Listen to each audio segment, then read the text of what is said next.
De acuerdo al artículo 19, ya son 28 los y las periodistas asesinados este sexenio. ¿Quién los ha matado? ¿Y por qué? ¿Y qué podemos hacer para proteger a nuestro periodismo del que depende nuestra todavía incipiente democracia? Se lo preguntaré a tres periodistas importantes y especialmente valientes. Pero antes de irme al panorama nacional, empezaré por hablar con una de ellas sobre el asesinato de su compañera de trabajo y amiga íntima. Bienvenidos a una conversación de largo aliento, ahora transmitiendo desde Los Pinos.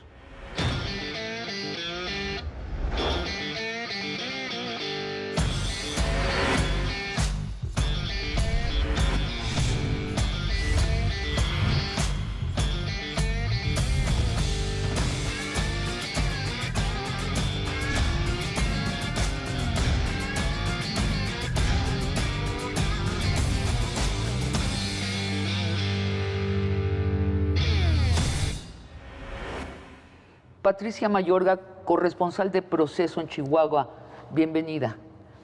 Gracias, Sabina. Gracias por la invitación a todas y a todos. Patricia, tú realizabas a menudo coberturas conjuntas con Miroslava Bridge, que era además, has dicho, tu mejor amiga, tu amiga íntima, y dices que lo hacían así para cuidarse mutuamente. ¿En qué consistía este cuidado mutuo? Bueno, sí, en realidad Miroslava y yo nos hicimos amigas en el quehacer periodístico, ¿no? Y justo en el periodo, bueno, nos conocimos de hace mucho tiempo, pero nos unimos más, no sé, 2014, 15, porque era el gobierno de César Duarte, donde no reconocía, bueno, que había una multitud de desapariciones y que el desplazamiento forzado de comunidades indígenas estaba incrementando y jamás lo reconoció, ¿no? Era un gobierno muy difícil, bueno, por todo lo que ahora ya sabemos, ¿no? Él ahora está detenido y con solicitud de extradición. Está detenido en Miami, Florida. Y el cuidarnos mutuamente era compartirnos la información para salir publicadas juntas, ¿no? No sentirnos tan solas o tan expuestas al publicar. Ella en la jornada y yo en proceso. Entonces, salir al mismo tiempo las publicaciones y supongo que monitorearse, Sí, llamarse por teléfono, ¿cómo estás? ¿Cómo estás tú? ¿Te siguió alguien?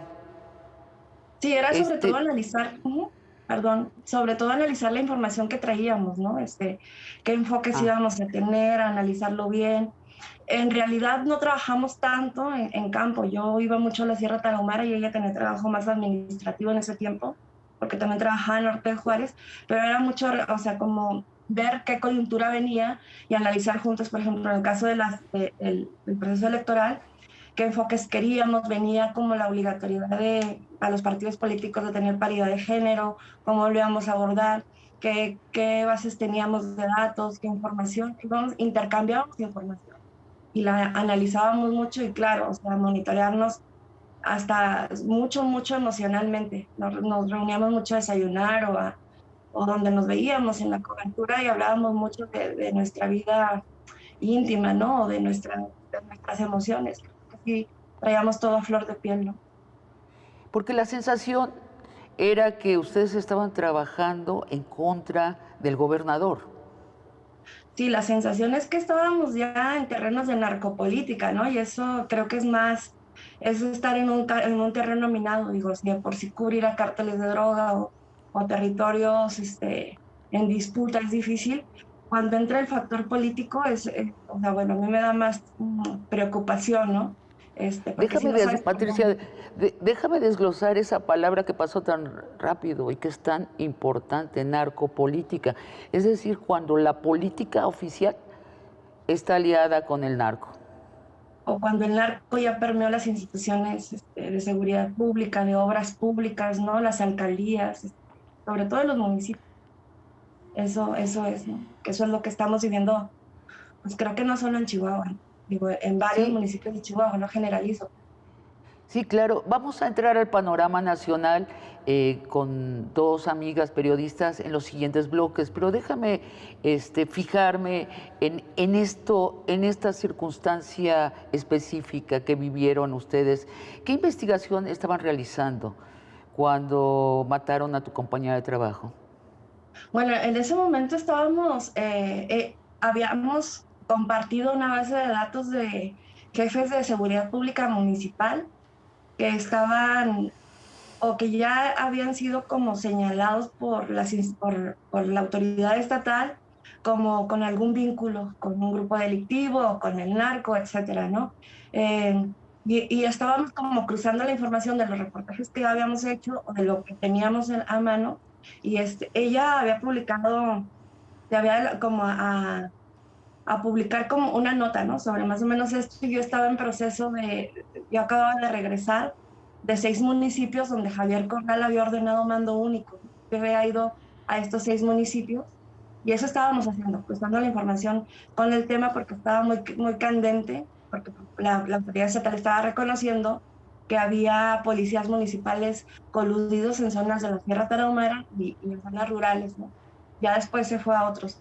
Pero el reportaje que detonó su homicidio fue uno que publicamos en 2016, marzo de 2016, de varios candidatos o precandidatos en ese momento, sobre todo del PRI, que fue lo que detectamos más, buscando cómo iban a cubrir o cómo iban a postular candidatas los partidos políticos en la zona serrana, que sabemos que es una zona muy machista, muy controlada por el crimen organizado. Decíamos que cómo le van a hacer las mujeres que postulen o a quién van a postular, y todo eso nos llevó a ver que había familiares o integrantes de cárteles, o sea, muy conocidos, muy fuertes en algunas regiones, entre ellas Chínipas y Bachíniva, que en ese tiempo era una mujer y un hombre. Esos 2 municipios estaban gobernados por el PAN, pero el PRI estaba imponiendo candidatos relacionados o familiares de los capos en ese momento. Y otros más.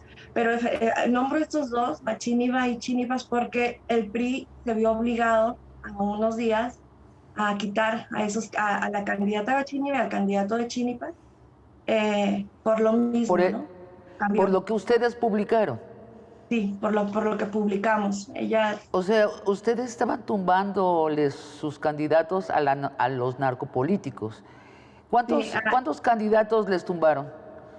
Esos 2, señalamos Esos dos. más, pero como de manera contundente esos 2, porque era una forma muy descarada, ¿no? En el caso de Chínipas, de poner al sobrino del capo, y que también tiene un rol dentro del cártel, o tenía, y en el otro la suegra del capo, que también en ese momento había pedido licencia para ausentarse como secretaria del ayuntamiento, ¿no? Entonces ¿Recibieron amenazas previas o posteriores a la publicación? ¿Y de quiénes? Es muy sutil, o sea, por ejemplo, te puedo decir que no recibimos amenazas o así como luego escuchamos en llamadas como insultos de narcos o de delincuentes directamente. O sea, delincuentes me refiero a los que están en ese rol dentro de un cártel.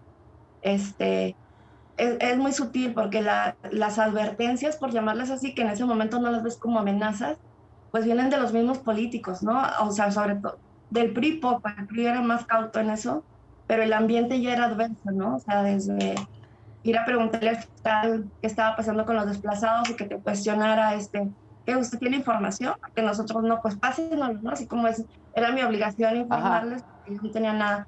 El PAN, por ejemplo, el vocero, que luego compró un papel relevante, Alfredo Piñera, siempre era como muy reiterativo en ya no dejen de cubrir eso, ponen en peligro al presidente del partido, o les va a venir pasando algo, ¿no? Son comentarios muy sutiles, y en el caso de Miro Nava, como ella era de Chínipas, sí. y la mayor inconformidad se generó por Chínipas. Imagínate, una mujer valiente, que siempre llegaba a una rueda de prensa e intimidaba a políticos, ¿no? O sea, y que le tumbó al narcopolítico de Chínipas sus 2 candidatos. Entonces, ¿qué le dijeron a ella? Pues ahí, a través de conocidos o un que otro familiar que vive allá, o sea, empezaron a intimidarlo y nos mandaban mensajes, ¿no?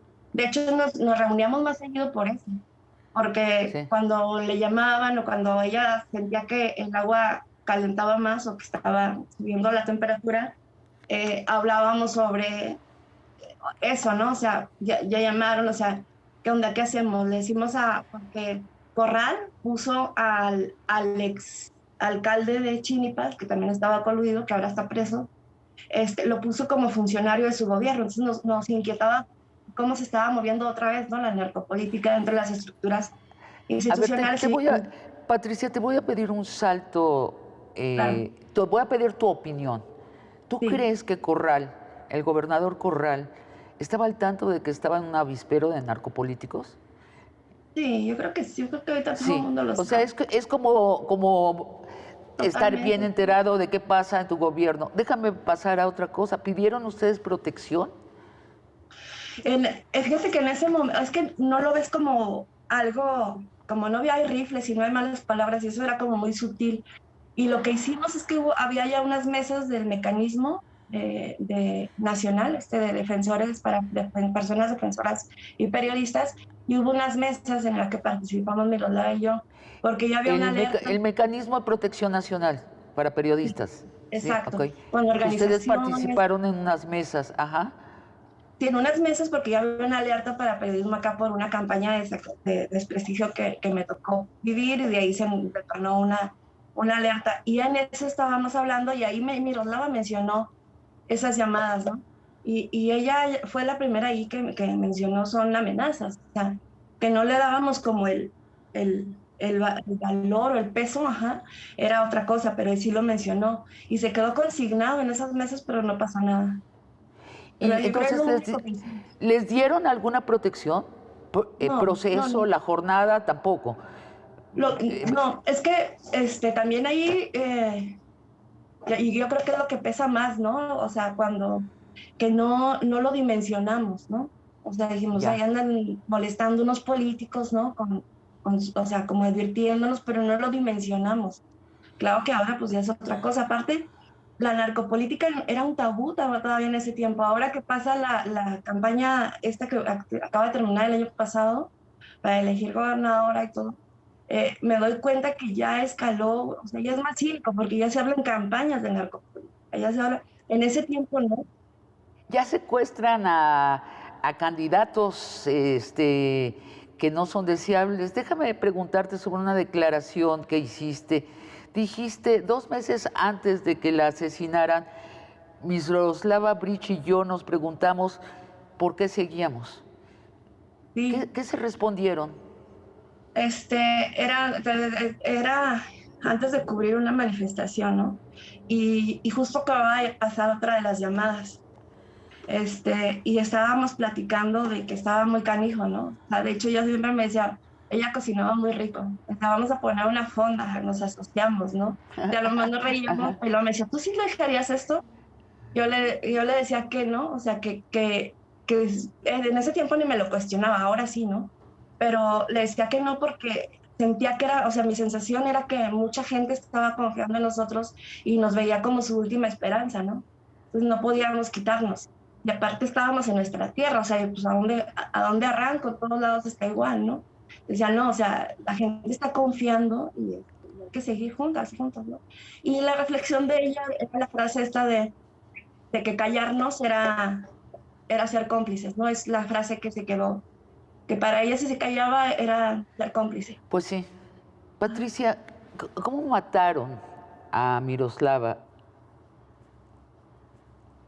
El 23 de marzo de 2017, ella, pues como todos los días de una temporada escolar, salía a dejar a su hijo de 14 años, a Carlitos, poco antes de las 7 de la mañana, saca su camioneta y era muy apurona, ¿no? O sea, muy puntual, era súper responsable.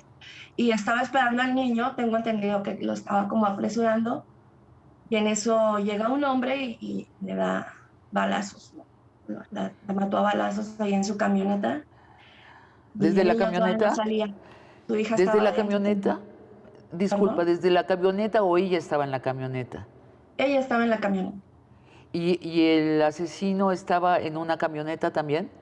Lo que se sabe ahora por las cámaras que presentaron y en los juzgados es que llegaron en un carro, Malibu, Ajá. y se bajó un hombre, supuestamente dejó una cartulina ahí y le dio 8 tiros, ¿no? A raíz del asesinato de Miroslava, de tu mejor amiga, yo creo que temiste por tu vida. ¿Qué hiciste? ¿Qué hiciste? En ese momento no, bueno, nada más así como, claro, yo creo que Miroslava tenía muchísimos amigos y como más íntimos y de más tiempo. Nosotros nos unió el periodismo, no era así como mi mejor amiga, pero sí era, pues ya, se quedó tatuada, ¿no? O sea, no es como para, por respeto a sus demás amigos, siempre me gusta como aclararlo. En ese momento no sientes miedo, bueno, yo no sentía miedo, yo sentía mucho coraje, ¿no? De hecho, el gobernador Corral me llamó a decirme que iba a poner escoltas y yo no las quería, o sea, porque bajo mi lógica en ese momento que se te activa como, no sé qué es, se activa como algo muy agudo, que tienes mucha claridad, pero a la vez andas como zombie, así como, ¿no? Como programado. Y le dije que no, que yo iba a ir a su siguiente evento a exigir justicia porque sabía quién la había matado, ¿no? Y sabía por dónde venía, que, o sea, le dije varias cosas y, y que yo iba a estar en su siguiente evento. Entonces fue así como yo andaba. De ahí como a 10 días me dediqué junto con mis compañeros de gremio a organizar manifestaciones, a exigir justicia, a decirle al fiscal, al gobernador todo lo que había. Se armó una misión ahí de organizaciones nacionales, estuve con ellos hasta que me convencieron de salir, pero en realidad no eres consciente del Patricia, miedo. te vas a Perú, pero regresas y regresas a Chihuahua. Dime brevemente por qué. ¿Por qué regresar a Chihuahua y regresar a hacer periodismo y ser corresponsal?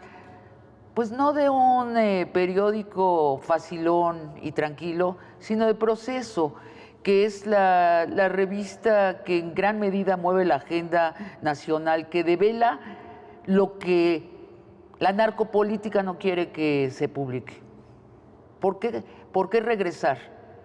En realidad el viaje estaba ya planeado para México. De hecho, estoy como saliendo y entrando de Chihuahua, ¿no?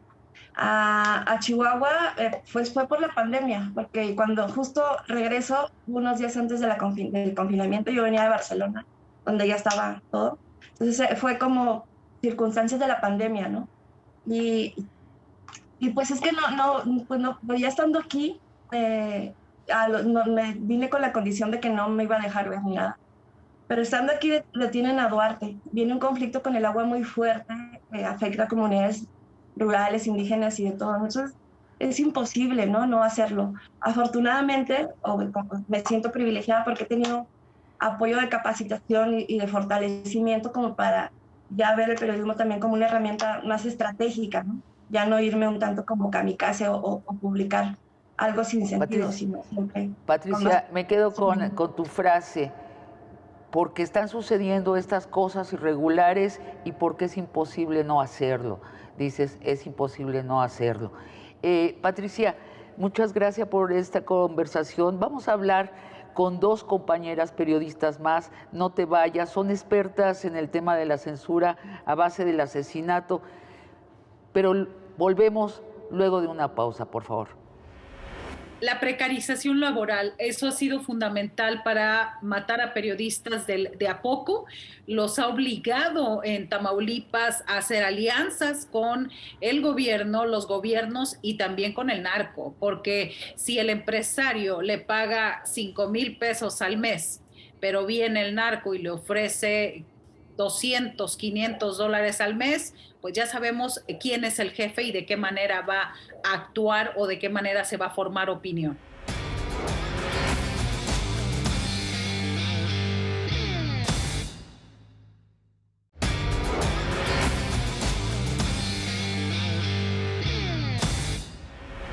Marta Olivia López, bienvenida.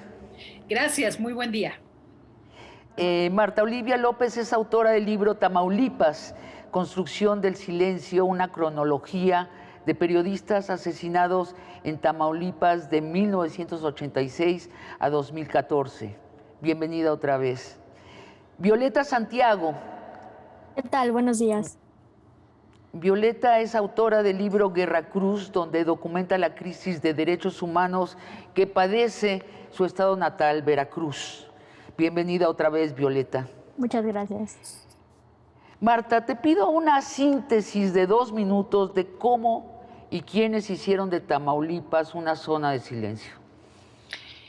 Sí, la parte de la cronología que hice para Freedom House en el 2000, terminé en 2015, fue narrar cómo la narcopolítica fue metiéndose en el ámbito municipal, estatal y federal de Tamaulipas. Sobre todo narro a partir de mi tierra, de Matamoros, Tamaulipas, de qué manera los contrabandistas de los 50 y los 60 empezaron a migrar al tráfico de marihuana, donde empezó también el tráfico de migrantes ya como un negocio, y cómo en Matamoros hay dos personajes fundamentales para la historia. Uno es el líder del Sindicato de Jornaleros y Obreros Industriales, Agapito González Cavazos, después líder de la industria maquiladora, y el otro, don Juan Nepomuceno Guerra, el líder del cártel de Matamoros, que después migró a ser cártel del Golfo,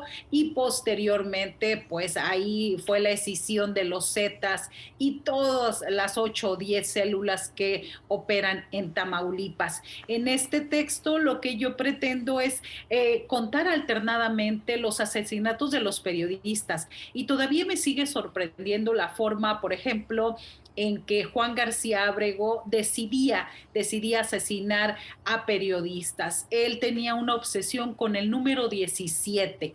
Eran 17 balazos. Los días 17 sabíamos que algo podía acontecer, y en mi caso empiezo a hacer este relato porque el 17 de julio de 1986 asesinan en la puerta del periódico donde yo trabajaba a mi jefa de información, que yo sentía que era una persona bastante grande para la edad que yo tenía. Ella tenía 24 años, yo tenía 17 y empezaba a reportear.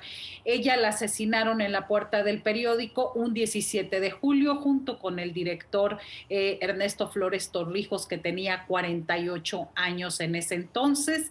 Incomodaban ambos con sus críticas al alcalde Jesús Roberto Guerra Velasco, casualmente sobrino de Juan N. Guerra y primo de Juan García Ábrego. Y al paso del tiempo pensaríamos que esta situación es distinta en el Tamaulipas de ahora. Sin embargo, las familias siguen siendo las mismas, los nexos siguen siendo los mismos. Ahora se ha pintado un poco de azul por el actual gobierno. Las policías que antes intimidaban ahora se han institucionalizado, y desde los GOPES o la Policía Estatal Preventiva al servicio del gobernador Francisco García Cabeza de Vaca siguen ejerciendo la misma presión y censura. Así que... Ahora, Marta, ¿se puede publicar hoy en día en Matamoros una noticia referente a la narcopolítica, sí o no? No. Se puede. No se puede, se tiene que hablar. Si yo voy a Matamoros, yo estoy ahorita en Ciudad Victoria, la capital del estado. Si yo voy a Matamoros, yo no puedo hablar y decir Zetas. Yo no puedo decir cártel del Golfo. O sea, no puedes estar comiéndote una mojarra y decir Zetas. Nada. No puedes. Ahora, déjame preguntarte para precisar, en el estado entero no se puede publicar en un periódico, ya no digamos las palabras, noticias. Y te hago la siguiente pregunta, ¿a nivel nacional sí se puede? A nivel nacional sí se puede. Yo, por ejemplo, si participo en algún programa de comentarios, sí lo puedo decir, pero si lo digo aquí simplemente no se puede ni mencionar. ¿Por qué? Porque hay otros adjetivos, la última letra, el CDN, es decir, buscamos o la gente, la maña, o incluso la maña ya ni siquiera podemos decir. No se puede hablar directamente, no se puede publicar. A partir del 2010 yo empecé a ir a la Ciudad de México a denunciar con grupos de libertad de expresión, en ese entonces el CPJ, Reporteros Sin Fronteras, también con Artículo 19, la forma en cómo el narco se había metido a las redacciones. Yo los empezaba a mencionar que eran los jefes de redacción, y lo digo porque yo era jefa de información de uno, y donde llegaban los boletines directamente redactados por ellos, y ellos definían a quién, qué hechos se iban a publicar y qué hechos no. Y entonces... Violeta, permíteme, Marta, Violeta, en Veracruz, ¿hay una situación semejante? Te pido mucha brevedad porque quiero pasar a otra pregunta contigo. ¿En Veracruz es semejante? En Veracruz el principal problema para los periodistas es el mismo gobierno, el mismo Estado. Es decir, el Estado ha hecho popular, ¿no?, esta narrativa de que los grupos del crimen organizado son los que atacan a los periodistas, pero en términos estadísticos y reales, los principales agresores de los periodistas, los principales censores de los periodistas son funcionarios, hablando desde presidentes municipales, diputados, gobernadores, secretarios, también policías, ¿no?, y fuerzas federales. Entonces, digamos que es una situación similar a la que comenta Marta Olivia.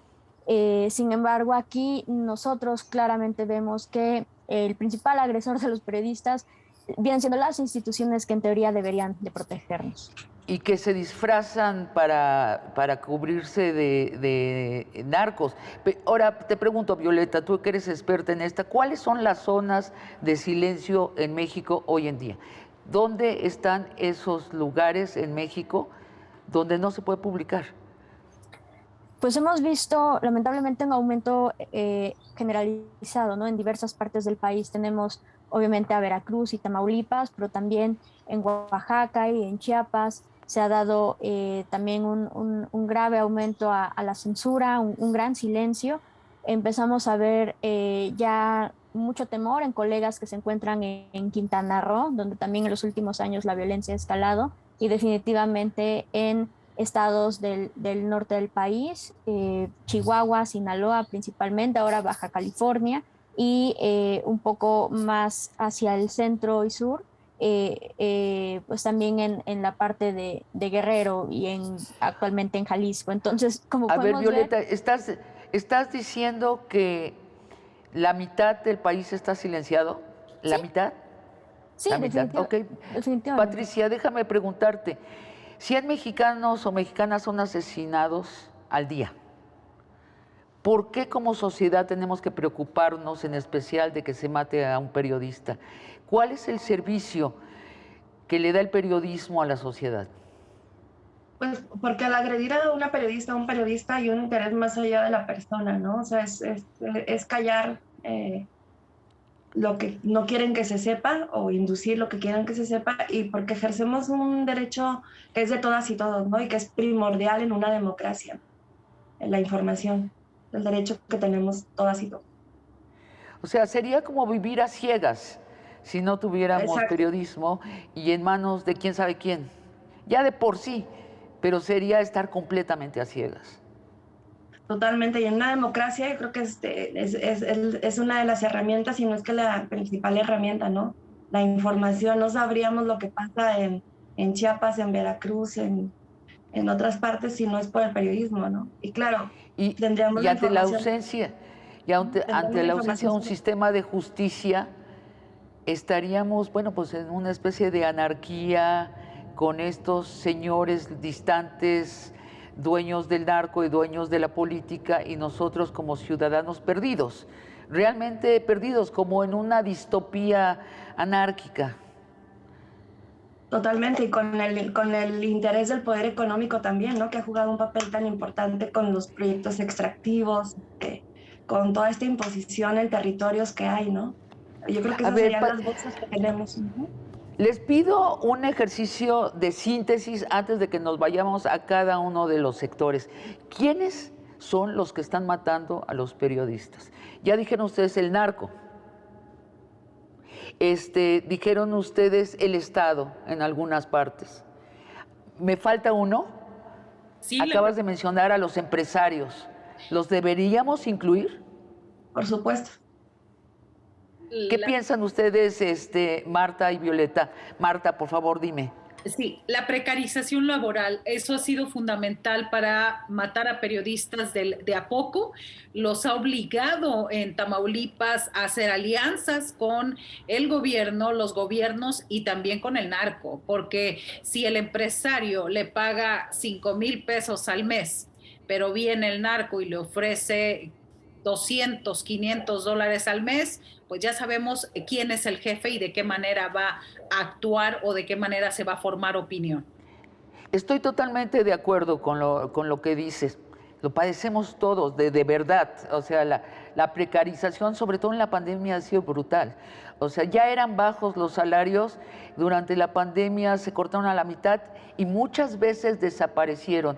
Hay que estar conscientes que hay periódicos y medios en México que hoy actúan y ganan dinero con sus periodistas sin paga, con cero paga. Pero a ver, nada más quiero precisar, hay empresarios que matan directamente, mandan matar o amenazar directamente periodistas, Violeta. En el caso de empresarios, yo incluiría a las personas que están alrededor de proyectos extractivos, que en eso sí hemos visto que están relacionados con grandes zonas de silencio, donde se están instalando ahora las eólicas, pero también las mineras. Ejemplo está estos compañeros documentalistas que hicieron este trabajo de Tolvanera alrededor del ejido El Bajío en Sonora, pues también en su momento fueron amenazados. Cuando estaban filmando llegaron personas armadas y pues estas personas estaban en la defensa de esta mina, o sea, de que se desarrollara esta mina en la zona, por lo tanto en contra de las personas que resistían contra la mina. Entonces podemos ver que también hay alrededor de proyectos extractivos, pues también hay tal vez no directamente asesinatos, o al menos no se ha vinculado, pero sí agresiones contra periodistas. Según artículo 19, el 49% de la violencia contra los periodistas viene de funcionarios públicos, así lo cifran ellos. Y la mayoría de los estados, o sea, de los gobiernos estatales y los municipios. ¿Qué puede hacer un periodista si el alcalde de su ciudad o el gobernador de su estado les exigen silencio en cierto tema? ¿Qué pueden hacer, Marta? ¿Qué hace un periodista en la práctica? En la práctica y en lo concreto, el Internet y las redes sociales han ayudado muchísimo. Simplemente ayer reporteaba yo una expropiación muy irregular del gobierno del estado de Tamaulipas en la costa, en el Golfo de México, en el municipio de Soto La Marina. ¿De qué manera trabajo? Pues me contacto con periodistas que tienen otros medios de comunicación alternativos en YouTube, en Facebook, y empiezo a denunciar esta situación porque son temas que no salen de Tamaulipas. Eso es en concreto lo que estamos haciendo desde acá. Hace 3 años, Lourdes Maldonado, recientemente asesinada, le dijo al presidente López Obrador en la mañanera que el ahora gobernador Bonilla de Baja California quería agredirla y pidió protección al presidente porque temía que la matara. ¿El presidente la protegió, sí o no? Violeta y luego Patricia, por favor.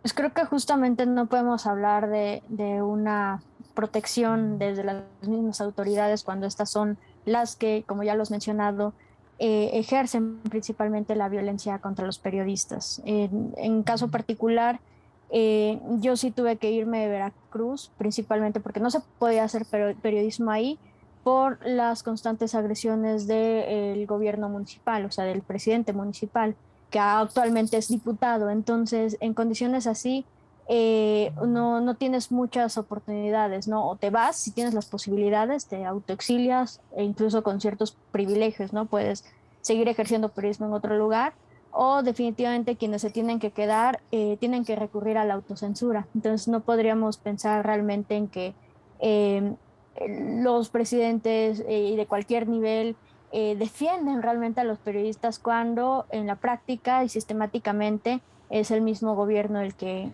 genera estas agresiones. A ver, Patricia, pero Lourdes tenía una escolta. ¿Qué pasó? Pues yo creo que no se protegió lo suficiente, ¿no? A veces no basta con la escolta. Hay quienes optan como en mi caso también, no tener escoltas, ¿no? O sea, no sé si, y como por el autoentrenamiento. En el caso de A ver, ¿por qué Lourdes, no, pues, Patricia, ella por qué no siguió, tener autoescolta? ¿Por qué no tener escolta? ¿Puede ser peligroso tener una escolta que te pues a mí no, manda bueno, el Estado?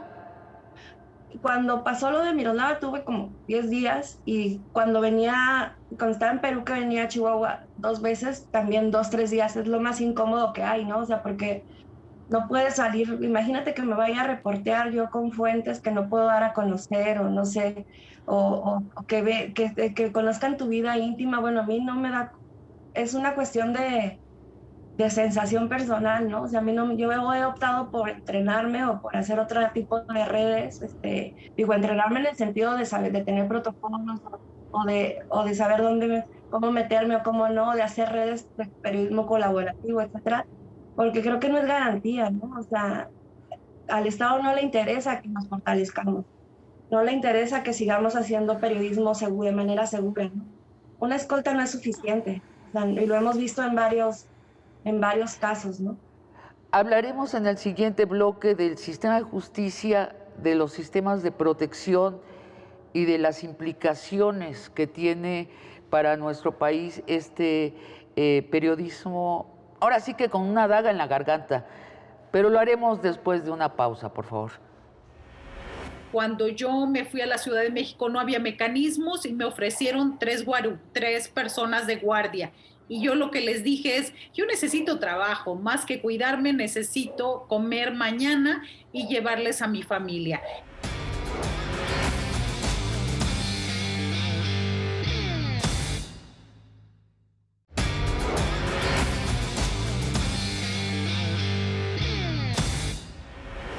Patricia, se van a cumplir ya 5 años del asesinato de Miroslava Breach. ¿Ya sabemos quiénes la asesinaron y cuál fue el motivo? Pues yo creo que todos lo intuimos, ¿no? O sea, no, es muy evidente que se trata de un cártel y coludido con algunos funcionarios municipales y bueno, pero no ha habido una investigación suficiente, ¿no? Ahorita no queda duda que fue por su ejercicio periodístico y específicamente por este seguimiento que ella dio a Chinipas, ¿no? Ahorita O sea, ¿nos repites el nombre de este señor que le tumbaron sus 2 candidatos, este narcopolítico? el cártel que está ahí o el grupo que es el cártel de Sinaloa es el cártel de los Salazares, ¿no? Quien ahorita lo lidera se llama Crispín Salazar. Y Entonces, ¿este señor no lo han investigado pues, oficialmente? que sí, pero no lo han detenido. O sea, no, Ahora, detuvieron hace unos días al que se llamaron al asesino material. ¿Es correcto? han dicho muchas cosas, o sea, mira, al principio igual Corral dijo que ya habían detenido al intelectual, o sea, no es cierto, ¿no? Está detenido 2. No es cierto. Uno, que es el que era, es que supone que era el jefe de sicarios, él no estuvo en la zona en la escena del crimen y esto, pero era como el que coordinó, ¿no? Este operativo para ubicarla y eso. Y está detenido el exalcalde de Chinipas, panista, Hugo Schultz, que también es como una pieza de la política y del narco, ¿no? Es una pieza, pero el sistema político criminal sigue intacto y el sistema y el cártel sigue impune. Entonces, no basta con esos dos. Se dijo que en Álamos, perdón, en 2017 mataron o ejecutaron, como se dice en el caso de los narcos, al que disparó, ¿no? Sí. Y que se supone que el que hay orden de aprehensión y está prófugo, el chofer y que prestó su casa de seguridad donde encontraron bastante información. O sea, por tu expresión corporal, estás diciendo que nada es cierto, que nada de eso es cierto, que no hay una investigación real y si la hay, los culpables no están en la cárcel. Yo creo que la hay, yo creo que lo saben, pero no Que lo saben, no hay voluntad. pero no actúan. Exacto. Marta, esto es lo típico en cuanto a los asesinatos a los periodistas. Sí, el primer argumento de la autoridad siempre es que no tiene nada que ver con su ejercicio periodístico, que era Ajá. taxista, que se dedicaba a otra cosa, miles de argumentos que eran motivos pasionales, siempre es una cuestión así. Al final escuchaba ahorita a Patti y me parece que van 35 años del asesinato de Norma Moreno Figueroa, la primera periodista asesinada en México en 1986, y escucho lo que dice Patti, es exactamente lo mismo, que quienes detuvieron no eran los que eran, que lo metieron a la cárcel, que siempre ese no era. Actualmente el sobrino de Juan N. Guerra sigue libre, nunca se le investigó y sobre todo no hay justicia. Estamos hablando de 35 años y eso sigue pasando. Sí. Es decir, existe un ambiente de impunidad y esto es lo que permite la situación. Si matar a un periodista no tiene consecuencias, ¿por qué no? Digo, estoy siendo irónica. ¿Cómo, Violeta, cómo se compara este desamparo de los periodistas mexicanos con la situación de los periodistas en otros países? ¿Cuál es el panorama internacional, Violeta? Pues digamos que el problema de México es que a diferencia de otros países que han sido calificados por organizaciones como Reporteros Sin Fronteras como algunos de los lugares más peligrosos para ejercer el periodismo en el mundo, el problema es que en México no existe esta declaración formal, ¿no? Estamos en una especie de conflicto no declarado, o sea, sí hay violencia, pero no es una guerra como tal, como ocurre, por ejemplo, en Afganistán o en Irak, o donde hay revueltas sociales, pues, re, que se entienden así, ¿no? Por la comunidad internacional.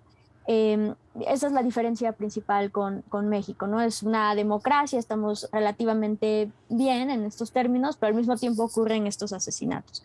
Entonces, a pesar de esto, creo que las principales similitudes con estos lugares muy peligrosos para ejercer el periodismo es la impunidad, es lo que ya comentaban mis colegas, que se dan los asesinatos y aun cuando se repruebe, ¿no? Es que ocurran como tal, no se investigan y no hay una respuesta y no se detienen a las personas que los cometen, entonces siguen ocurriendo. Entonces es algo también que en términos, por ejemplo, de autocensura, que no es la muerte como tal, pero sí afecta la libertad de expresión, pues también tendríamos que volver a ver con lo que sucede en China o Rusia principalmente, donde hay regulaciones muy fuertes sobre lo que se está escribiendo. Creo que es algo que ya se está discutiendo aquí en México, ¿no? Esta nueva iniciativa para que los periodistas tengamos que decir, sobre todo en radio y televisión, qué es opinión o qué es interpretación y qué es información. Bueno, este tipo de regulaciones son todavía más fuertes en China o Rusia. Y a pesar de todo esto, pues los periodistas han encontrado la manera de darle la vuelta al sistema y de seguir informando, sobre todo a través de redes sociales, que es algo que ya comentábamos. ¿En qué escalafón? En el escalafón de censura contra los periodistas, ¿en dónde colocarías a México? México está definitivamente en el primer lugar. Creo que es más... En el primer lugar de periodistas asesinados, Sí, ¿cierto? exactamente, y ya es considerado. Pero en China eres periodista y no vas a poder publicar nada, incluso en redes sociales. Desapareces, ¿no? Allí no sabemos, no te podemos contabilizar como muerto porque más bien desapareces. Sí, pero digamos que el problema de México es que México entero es una democracia y no debería de ocurrir eso. Es decir, en China el sistema es gravísimo y es así, pero aquí se supone que tenemos la libertad para hacerlo y al ejercerla corremos el riesgo de que pues, nos asesinen, ¿no? O sea, nuestra vida está en riesgo. Entonces, creo que es todavía más grave porque es una simulación de derechos. Tenemos unos cuantos minutos para referirnos a los sistemas de protección. ¿Funcionan los sistemas de protección para periodistas, Patricia? Yo creo que, o sea, funciona en la emergencia, a lo mejor cuando hay que sacar a algún periodista de su estado o algo, y eso no no funciona de inmediato, ¿no? Porque ha habido casos en que tienen que salir ya y tardan, la burocracia tarda más días. Pero bueno, yo sí le daría como esa, o sea, aceptaría pues que sí ha ayudado a compañeros a salvar su vida.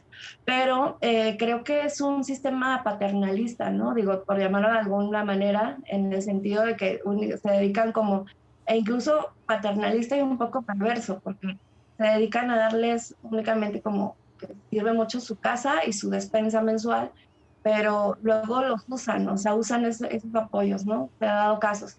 Y creo que el problema no es ese. O sea, el Estado coopta a los periodistas a través de estos sistemas de protección. Algunos que...